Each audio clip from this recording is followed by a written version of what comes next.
I think that amalgamation and the presence of the people that regarded themselves as politicians was the downfall of the discipline of the organization.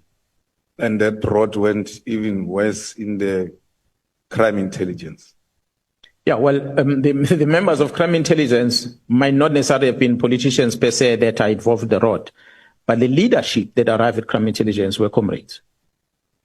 As I said earlier, you arrive in, you are an executive member, you're a senior member, you find people know the system inside who are junior, and they capture you. They manipulate you. They make you live a comfortable life, and you are happy with that, but you don't pay attention on what they are doing in the bottom. So that's exactly what happened there. Yes, the leadership might have been from the political party coming to crime intelligence, but their intention was not the bad intentions. But when they arrived, they found these resources within crime intelligence that make available to them. And they took those resources and these resources made their life comfortable. And it just became a culture without realizing that these members that are making this life comfortable, they are actually causing more damage internal. So when these leadership are moving, and anyone that comes as the leader, they want to capture the person. And this one goes and the other one comes in, they want to capture. It became a culture. And I must say, the culture that developed might not necessarily be a political culture, but the greed and members within the service that started getting involved in business and started getting interested in money. They might not necessarily be politicians themselves. They were pure police officers.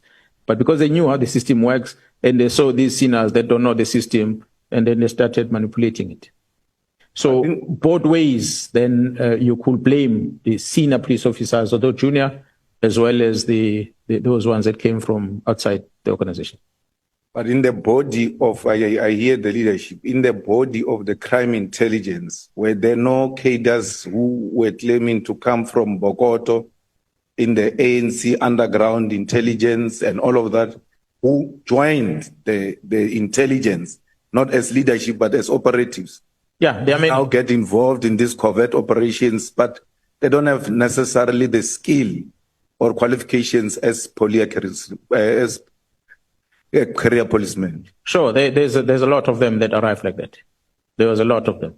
We've had a system that we're trying to work with in the police of the former non-statutory force members that needed to be rewarded in some degree within the service that were employed in. So they arrive at different levels.